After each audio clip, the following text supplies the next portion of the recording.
Each December at 1600 Pennsylvania Avenue, a transformation takes place.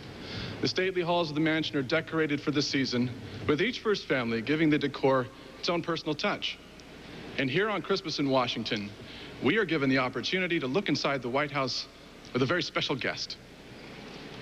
Well, welcome to the White House and our celebration of the holiday season. You know, every year we choose a theme that we think tells us something about who we are as a people and really shows off the people's house to the very best it can be.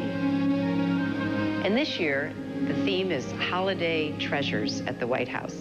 And as part of our White House Millennium celebration, we have been highlighting American treasures around our country. Places that deserve our attention and our resources to be saved and preserved for future generations. I hope that people all over our country recognize that there's probably a treasure right in your backyard. Now, we've asked some of America's greatest craftsmen and women, tin makers and doll makers, to help us show off these holiday treasures. We have miniature lanterns like the one that Paul Revere would have carried as he went to awaken the Minutemen. We have dolls that demonstrate various American historic characters.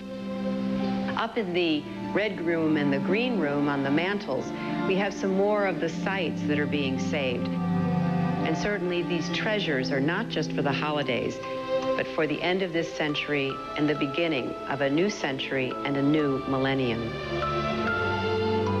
You know, there are many state secrets in Washington, but none is more closely held than what it is Roland is planning for the gingerbread house come the holiday season. So this is the first time I've seen the creation for this year, and I am overwhelmed, Roland. What we have here are some of America's greatest treasures: Mount Vernon and the Jefferson Memorial and the Washington Monument and, of course, the White House.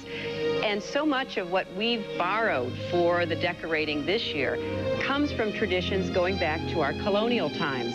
The use of fruit, for example. Think of the work that went into making each of these oranges or pears or apples or pineapples.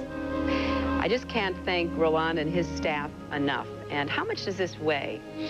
That weighs close to 220 pounds. Living in the White House is a treasure, and it's something that my family has certainly cherished since the day we walked in back in 1993. But this Christmas season and this holiday time has given us a chance to share these treasures with so many of you.